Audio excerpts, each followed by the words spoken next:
समस्त गोटे नुआ वीडियो रे स्वागत करुचे। आमे प्रीवियसली देखी क्लोज लोन गुटा केमी करवा माने जोटा क्लोज हो जाए पीएमएफएमई सेटा को आम जो लेंडिंग क्लोज लोन ले पकड़ा जोटा क्लोज हो जाए से ऑलरेडी पेमेंट सुझी देइचंदी सेटा को आम ये तले पकेबा सेटा पीएमएफएमई हो किंबा आपनकर सीआईएफ लोन हो।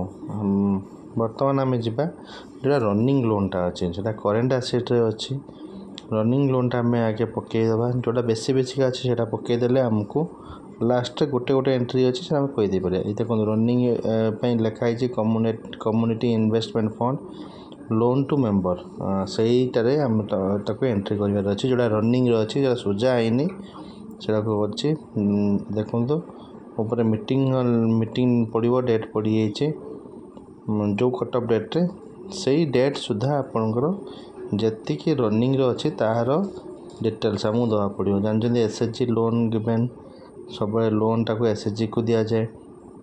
भिओ आपणकर अच्छी भिओटा आपण मैंने जानी जो भिओ थी जो भिओ को देवे एसएचजी ना पकेबे ये आसो आपणकर लोन अकाउंट नंबर जो रजिस्टर आप मेंटेन कर लोन रजिस्टर जीपीएल तार एत नंबर सीरियलटा होता से नंबरटा आप पकई पारे। तापर आपणकर अच्छे देखु अन्य जिनस जहाँ अच्छे आप टर्म लोन से भी तार फिक्स हो रही आप चेंज करें। फंड सोर्स भी सारा सीआईएफ अच्छी आप चेंज करें ना। तापर आसला लोन डिस्बर्स केबे से लोन नहीं सपोज आमर कट ऑफ ठारू 2 मास कि 3 मास आगुरी नहीं आम पकड़े 1/4/25 नहीं। तापर लोन अमाउंट केते टंकार लोन नहीं पकईदे रेट ऑफ इंटरेस्ट आप जानते रेट ऑफ इंटरेस्ट सीआईएफ सब 12% आप 12% पकईदे।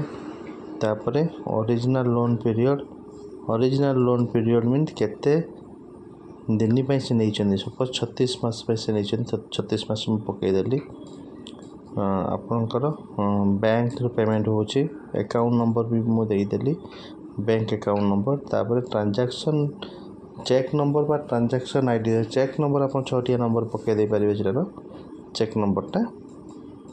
तापर एपटे देखते प्रिंसिपल रिपेड जे केते एक्चुअली प्रिंसिपल पेड कर लक्षे टंकार नहीं केते टंका पेड कर सपोज 10,000 टका से ऑलरेडी पेड कर दी 10,000 प्रिंसिपलटा रिपेड अच्छी प्रिंसिपलटा पकई दी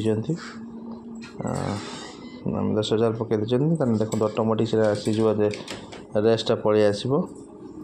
तापर प्रिंसिपल ओवरड्यू आमर किसी ओवरड्यू ना किसी प्रॉब्लम ना 0 पड़ी टोटाल रिमेनिंग सपोर्ट आमर 3 मास दे आमर 3 मास है 36 मास 3 मास आप पकई पारे आ 33 मास अच्छी।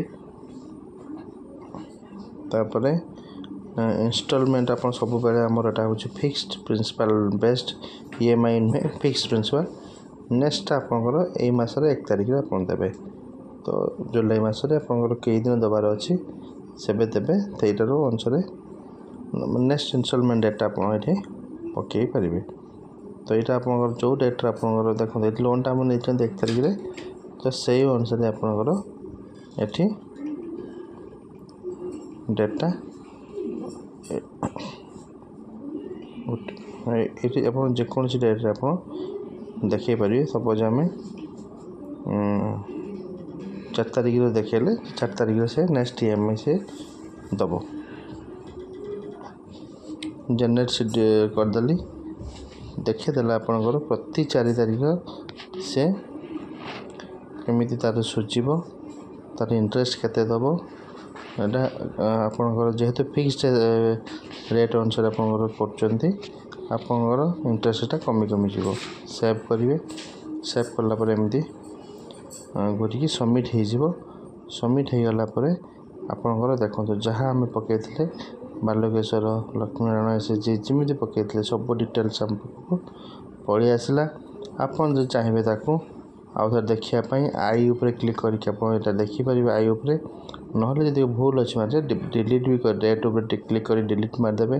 बेले बेले एमती एरर आसुची थोड़े डिलीट कर सारापर कि करेंगे ओके मारे ओके मारला उपरकू पलैजे ଉପରକୁ ପଳେଇ गला पर ये रिफ्रेश बटन अच्छे रिफ्रेश बटन उपर क्लिक करेंगे जो क्लिक कला देखिए ऑटोमेटिक से जोटा आम डिलीट करते डिलीट हो गला।